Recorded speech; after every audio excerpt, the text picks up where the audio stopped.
Good morning. I'm John Selleck with Harvard Strategic. Thank you so much for being here on a busy Lansing session day. We guaranteed we'd be in and out of here in 30 minutes, so we're going to get right to work here. What we're doing is announcing a pivotal moment in the business community's efforts to protect Michigan's economy and try to grow Michigan's economy, its population, all the good stuff. So they're announcing a new effort they are putting together, a long-term effort called Great Lakes Growth Coalition. You should have all received a copy of the press release a few minutes ago from Jeff Pfeiffer in your inboxes, but we're going to talk about this today and why it's important. I think if you asked any of the groups that are on today, if they already work with the legislature and have attempted to establish good relationships with the new majority in Michigan this year, they would all say absolutely yes. And they've had victories and they've done a lot of things that are good, but they are concerned about the sheer volume of dangerous economic proposals that are coming down the pike. And when you add on top of that, the external sort of artificial political pressures of the potential of an early sine die, of the local mayor elections, of the presidential primary, all those things are putting a lot of pressure on the legislature to move some of these policy initiatives that deserve a lot more public discussion or should be stopped altogether. So they want to be here to support people that are in state leadership positions to make the best decisions, the right decisions for the economy. They want to educate the rest of the legislature by elevating their voices together in a unified way with the Great Lakes Growth Coalition. And remember, their voices aren't just Wendy and Brad and Andy and Mike. They are representing real people, the thousands of small business owners across the state and their employees who are trying to survive, who've moved a long way in the last decade forward and have had a spectacular comeback since the pandemic. They want to be able to keep those things moving forward. And lastly, they want to use this effort to raise the alarm bells for small businesses across the state, because they're certainly already hearing from their membership, those real people, but there's a lot more people that need to know what's going on so that legislators in Lansing can hear a well-rounded set of voices before they rush into anything during what sort of looks like a lame duck session right now. So with that, we're going to get right down to work, and I'm going to introduce Wendy Block, the Vice President at the Michigan Chamber of Commerce. Great. Thanks, John. And thank you all for joining us today. Certainly, as John has said, over the last 10 months, the business groups that are here today with you have been trying to work with the new majorities in Lansing. We've been working in the middle and trying to find positive policy outcomes for our members, but also for our state and for its citizens. And you'll notice that we use the word growth in our coalition name. And that's because we do share the governor's vision for growing Michigan's population and making Michigan a place that everyone wants to call home. But we are increasingly concerned that the policies being pushed in Lansing are putting Michigan's path to economic and population growth at risk. So we are coming today to launch the Great Lakes Growth Coalition because we're hearing from our members and small businesses across the state who are frustrated with many of the anti-business, anti-growth policy proposals that are pending in Lansing. They are concerned about how these things will impact their business, their employees, their communities, and the economy as a whole. And ultimately, we're here because we need to give our members a voice in these legislative debates. There really just seems to be a mad rush to enact a number of bills into law prior to the legislature's adjournment, whether it be in late October or in early November. But our ask of lawmakers is don't rush, slow down, listen to both sides, seek to understand the impacts. Our goal with the Great Lakes Growth Coalition is to provide a counterweight to those driving these conversations, to create an avenue for the business community to make their voice heard, and to build public awareness and to showcase the unintended consequences of the harmful proposals pending in Lansing. This coalition houses a number of existing issue-based coalitions that we've been working on over the last several months, and which are supported by over 100 different additional groups, businesses, and individuals. These coalitions include the United Against Workplace Mandates Coalition, which speaks out about the unintended consequences of the proposed 15-week paid leave mandate that is pending in both the House and Senate. The Coalition for Clean, Affordable, and Reliable Energy, which addresses the need to balance clean energy and the desire to move forward on that with the need to continue to have affordable and reliable energy for our state's residents and for businesses. The Coalition for Career Freedom, which speaks out against legislation pending in the Michigan House that would eliminate the use of independent contractors and impact businesses and workers across all sectors of Michigan's economy.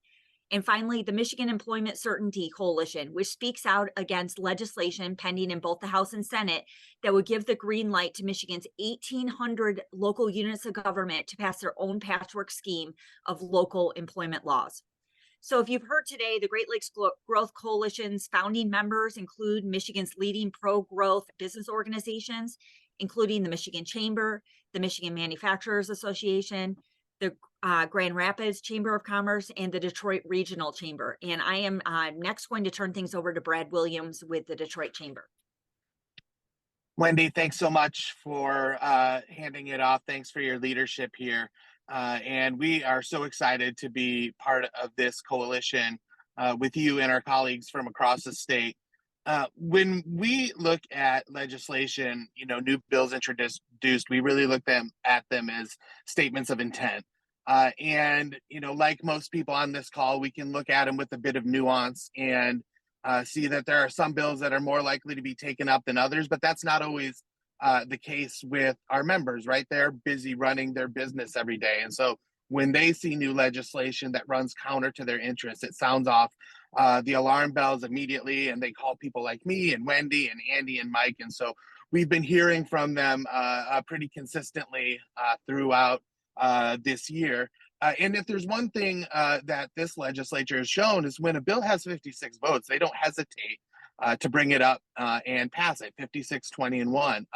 And so it's increasingly important to present a counterweight to some of these proposals that run counter to our members' interests. I get calls on a regular basis, weekly, daily, from members that are fired up, whether it's about the independent contractors bill, the clean energy bill, and questions about how far it's going and whether they're going to still be able to compete.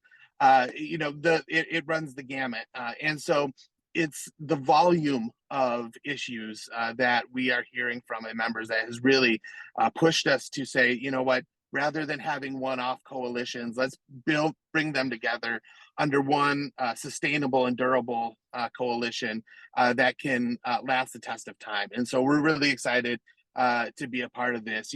There's been so much talk this spring and summer about growing Michigan's population. One of the things we did with our colleagues at the Business Leaders for Michigan was did a survey of Michiganders age 18 to 29.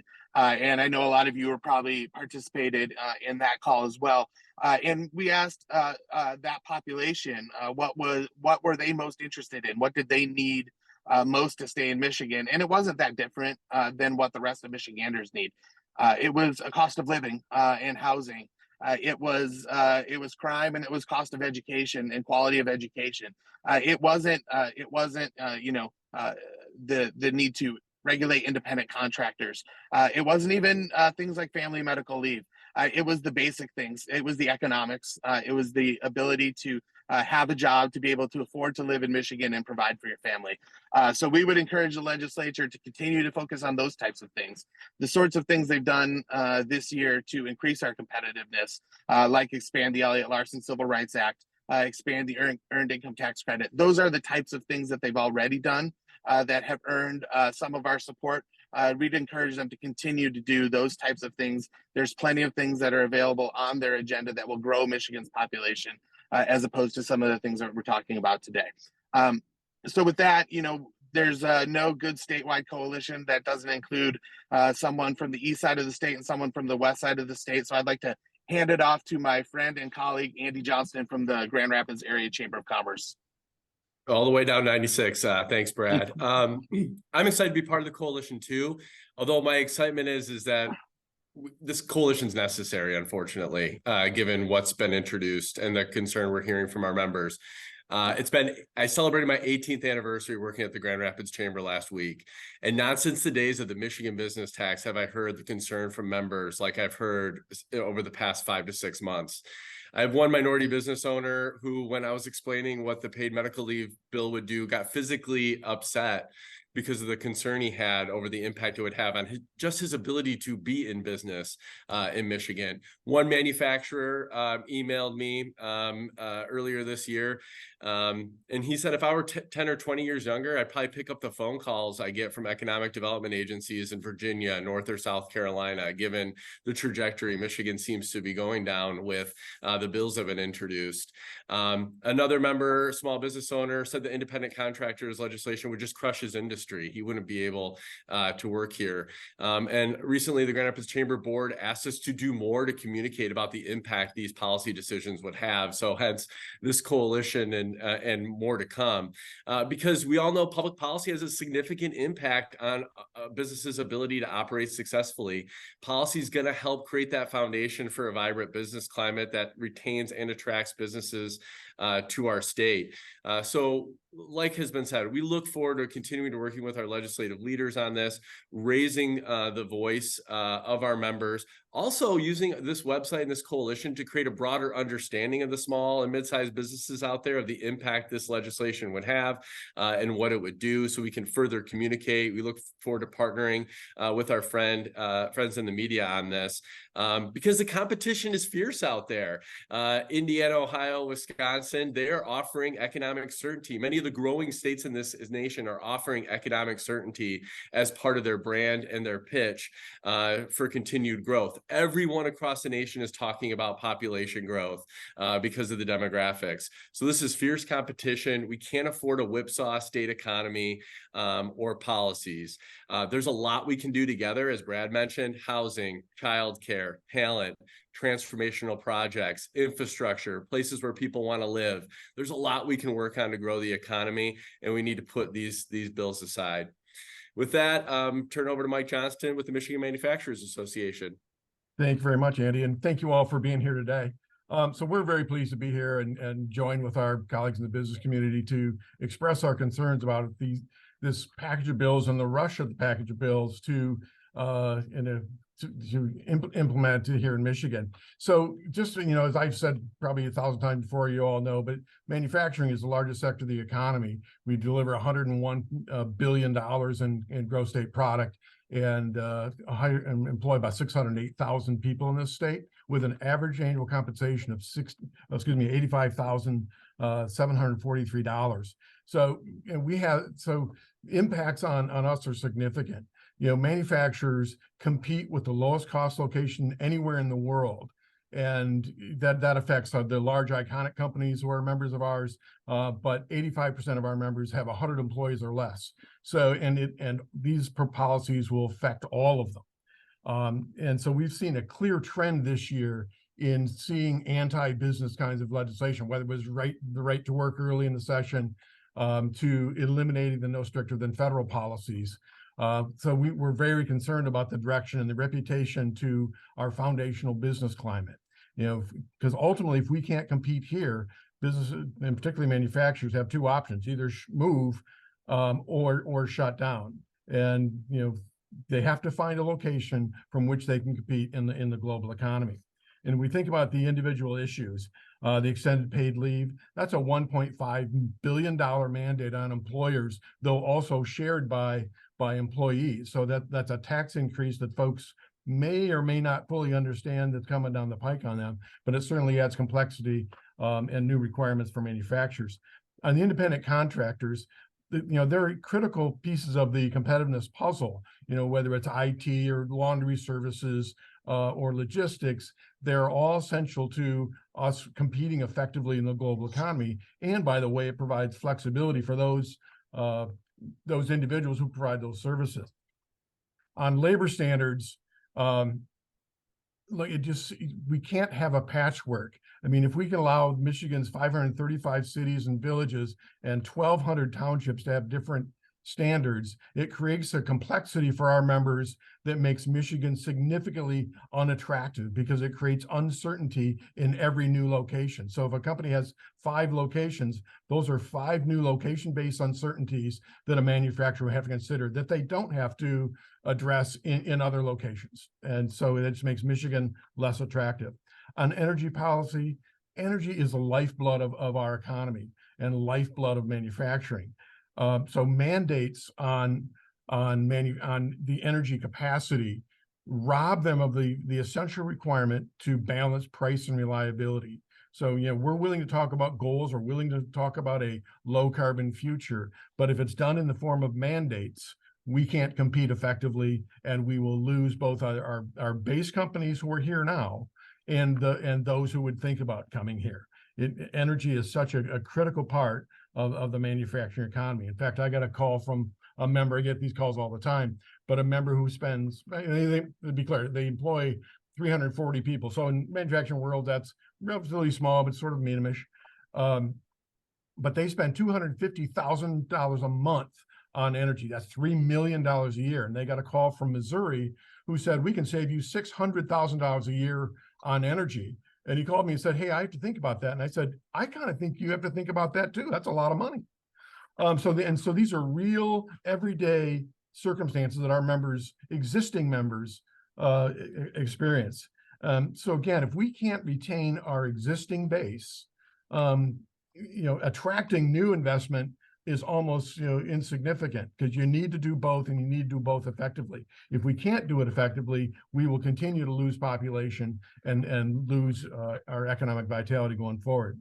So we've been proud to partner with the governor and legislature over the last couple of years on the very successful efforts to attract new investment to the state. And since 2021, we've attracted $16 billion and 16,000 new jobs. But if these bills pass, any one of them, it questions the fundamental business climate of this state. And we will be unable to sustain our current economic growth. So we're coming together as a coalition to express concern about both the breadth of the issues, the intensity of the issues, and the speed with which they're getting done.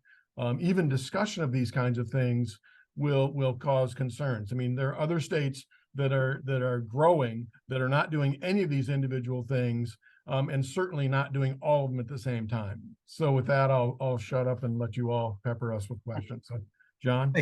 Thank you, Mike. This is John Selleck again. We are going to take questions now in the time we have left. I do want to note and echo something that Andy mentioned again, is that we do have a website you can all check out and include in your stories. It's greatlakesgrowth.com. It details each of the 4 main issue coalitions. It has lists of all the members of those coalitions. And we're on Facebook and X, the app formerly known as Twitter, as well for now. Wendy, you touched on a question real quick in the Q&A box from Madeline Boyer at WDET, confirming about how many groups and companies are involved. Would you hit on the differential between the founding partners and the individuals real quick? You're muted, Wendy. There we go. Okay. The Great Lakes Growth Coalition is really an umbrella coalition to house a number of individual issue coalitions. So the four founding members of the Great Lakes Growth Coalition are the Michigan Chamber, the Grand Rapids Chamber, the Detroit Regional Chamber, and the Michigan Manufacturers Association. But each of those individual coalitions house any number of individual members. So together, the coalition represents hundreds of individual associations and businesses. But each individual coalition kind of has its own members, because different members obviously care about different things. Right. All right. With that, we're going to take a question from Rick Albin at Wood TV in Grand Rapids. Go ahead, Rick. Good morning, everybody, and thanks for allowing us to be on this call. I find it pretty interesting. I don't want to make this about politics, but I want to ask the question in a very sober manner. With all of these things that are happening, Mr. Mike Johnston, talked about from right to work in the very early part of the session all the way through right now.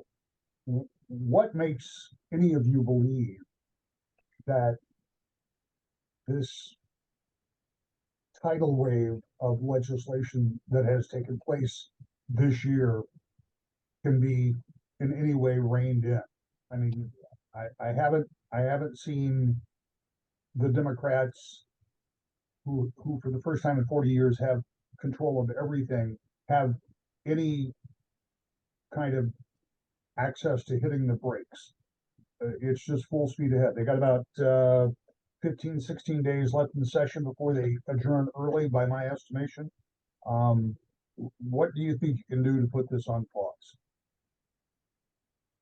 Well, I'll jump in. I would just say that, there were thin majorities in both chambers. We're coming together to help capture the reasonable thought, right? Let's talk to those who really do care about the future of Michigan's economy, and let's get people together in the middle to say what's right for Michigan. And this coalition represents such a broad swath of the Michigan economy that I think we have great connections and great messages to say, we got to be very careful about the future of Michigan in sustaining our foundational business climate.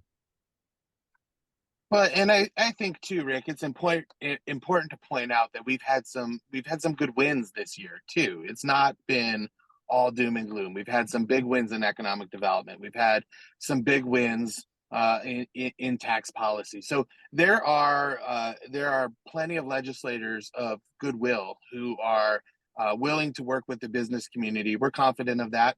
We've worked with them and spent time with them over the course of this summer and fall talking about these issues. So we know there are folks who are interested in hearing our perspective on this. It's just a matter of getting them to focus on those issues that are really going to help grow Michigan's economy, and two, listen to the voices in their caucus that are trying to move them more towards the middle. Great, thanks for that question, Rick. We're going to take a question from Tim Skubic from WLNS in Lansing. Tim, please go ahead. Let's talk strategy here. Is your intent to modify this legislation or to simply kill it by knocking off a couple of Democrats to vote no? I think the answer is, look, let's stop bad policy. If there's something good in any of these things, we're willing to talk about. I mean, talking energy, if we're talking goals about carbon reduction and balancing price and reliability, there's room to talk about these things. But if there's not a willingness to talk, to find reasonable answers, look, we're going to oppose. And we represent, people who employ people in this state, and it matters to the future of Michigan. So have any of you found those 2 Democrats to vote no? We're working every day. Yeah, I think we're working every day. We're working to try to find that working middle on a lot of policy issues and are feeling like we're having good conversations. But Mike is exactly right. I mean, part of the issue here is just a matter of timing in terms of being able to have substantive conversations about how do you fix legislation. And there's just seemingly this mad rush to get everything done by the end of October or early November. And that just doesn't lead to being able to have substantive conversations with stakeholders and really put in the hard work that is needed to produce good public policy. And if people aren't willing to have those dialogues and engage in those substantive conversations, we're left with no choice but to just oppose. So that's kind of the moment we're in here, and why we're asking legislators to kind of tap the brakes here, to slow down and to listen and to engage people on both sides, because the future of our state really is at stake here. And what I'm seeing too is I'm seeing members across the political spectrum who are concerned about the speed with which this legislation is being done. I have emails from members that are very apolitical, and their goal is just to educate the lawmakers with the research about what the consequences of the policy would be, and not to be, as Rick Albin mentioned, there's politics, sure, of course, on this. But when it comes to these business members, they're just trying to educate them on the policy. They're not as concerned about the politics. They're concerned about the consequences of the policy. And that's what we're trying to help raise up here. Well, and I think just trying to pick off 2 Democrats and to try and slow things down is just short-term thinking.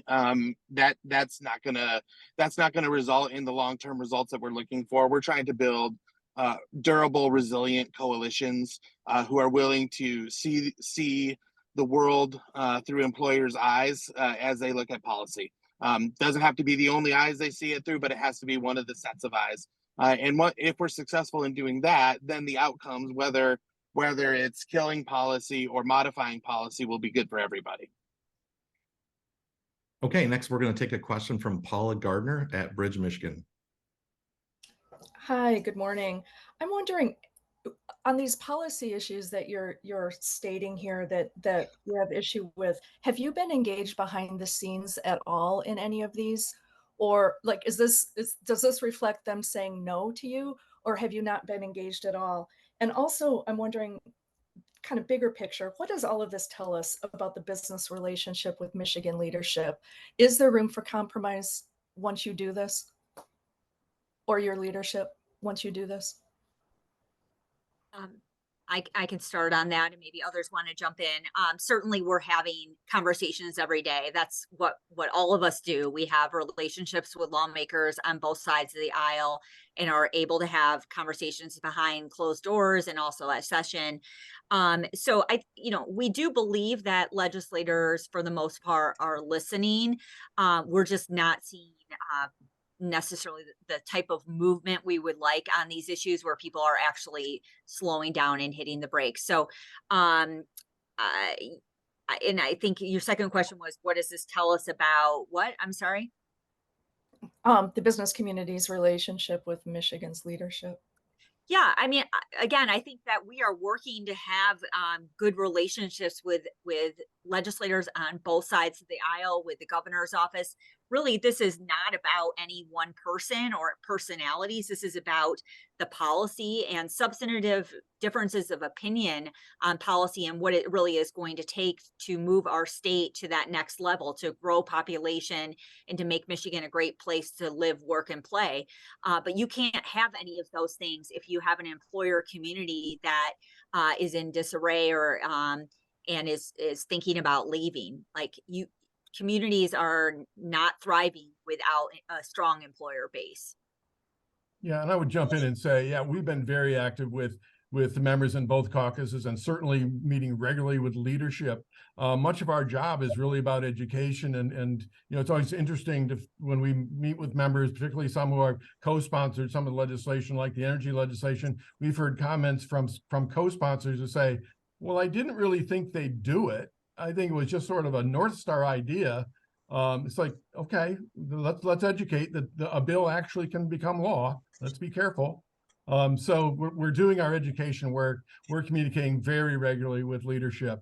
So we're just using this forum to articulate and amplify our voice to make sure you all know we're doing our work, and the public and the business community, employers all across the state have an opinion. Yeah, I would say, And just to, yeah. Well, I would just say, finally, the coalition is put together with a diverse set of groups across the state. So we've engaged many of our local and regional chambers beyond the chambers on the call today. This is really about finding that connection in the local communities to kind of amplify the message that they're hearing in Lansing. And that is a major goal of the Great Lakes Growth Coalition, is just to be able to have lawmakers not only hear these messages in Lansing, but back home.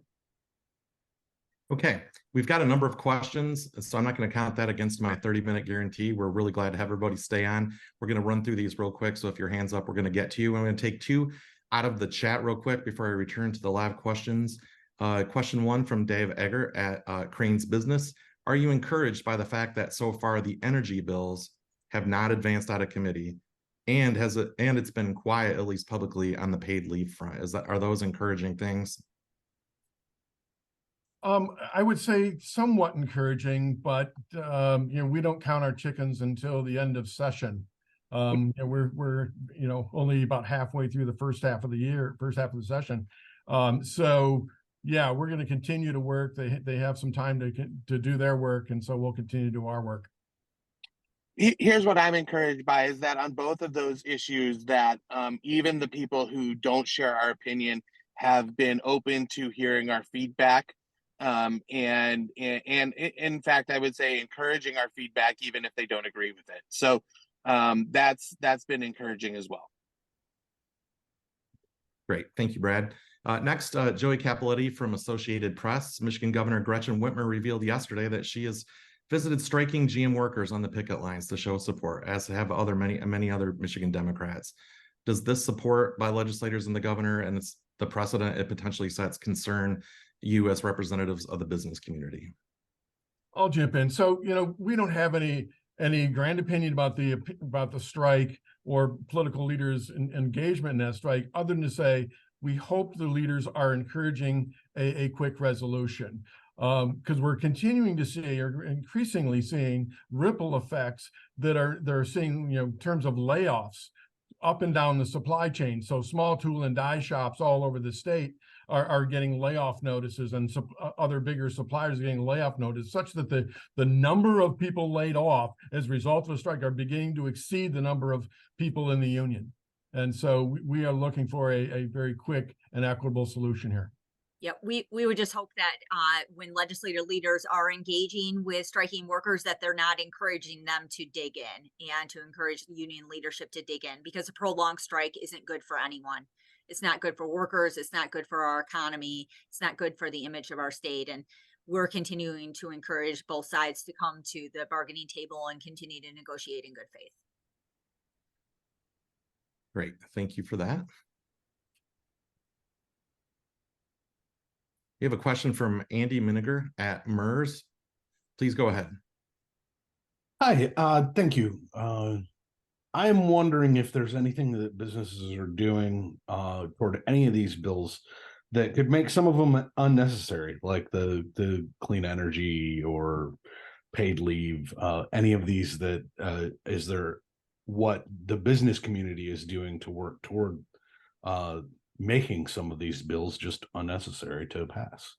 Yeah, I'll jump in on energy, and others can jump in on the other issues. But just this summer, DTE was the last utility to make a final agreement to shut down the last coal plant here in Michigan. So the point is, progress is being made, and aggressive progress is being made towards a carbon reduced future. So things are happening. So it does raise the obvious question that you've asked. What are you trying to achieve if we've already shut down coal-fired generation in this state, which, by the way, has its own risks associated with it, but it certainly has benefits. So if you're looking at the world from a carbon reduced future, great things are happening. Let's question whether we really need to do much more. And on the benefits front, I would say the competition for talent has never been more competitive or more fierce. And we're seeing employers every day utilize their benefits as a way to attract and keep talent. And what we want to see is not mandates on what employers need to offer, but the flexibility to offer those different mandates or those different benefits that help keep the best talent here in Michigan. Okay, thank you very much, Andy. And now we have a question from Beth LeBlanc at the Detroit News. Beth, go ahead. Hey, thanks for taking these questions. Yesterday, Speaker Tate, he went through some of the policy priorities that they're looking at when he was talking to media, and he actually didn't touch on any of the policies that you guys have voiced here. He did touch on solar siting, that might be something they get to this fall, but he also said the labor standards and the paid leave, he signaled they wouldn't be taken up this fall. Are you guys hearing anything different, or is it the fact that they could barter with these policies to get support on other ones, or that there could be something coming up last minute, or is it just that these are even on the table at this point and being discussed? Well, I think that what that tells you is that Speaker Tate is listening to his caucus. There are certainly, some noisy elements who are trying to push the agenda further to the left, but his caucus wants him to go stay right where he's at. Good speakers listen to their caucus. He's certainly listening to his caucus, whether they list their priorities over Twitter or on the House floor. So I trust him to do his job. I would just say we were very encouraged by that announcement. Again, Brad said it right. He's listening to his caucus. We believe that there's a thoughtful middle ground there within his caucus, and we're very pleased to hear his report. And that, I think, reflects what we've been talking about earlier, that being open to feedback from members. Again, our members have been very concerned about this for a number of months, and we've been having a lot of these meetings, and I'm hoping some of that is a reflection.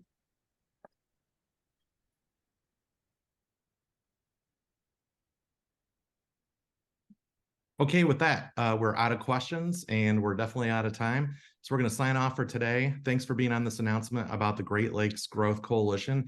Just want to remind everybody that our website contains all the information about our 4 key issues that we're working on, lists of all the other people who are part of the coalition for those individual issues, and more detailed information about the bills and bill analysis. So visit there at greatlakesgrowth.com.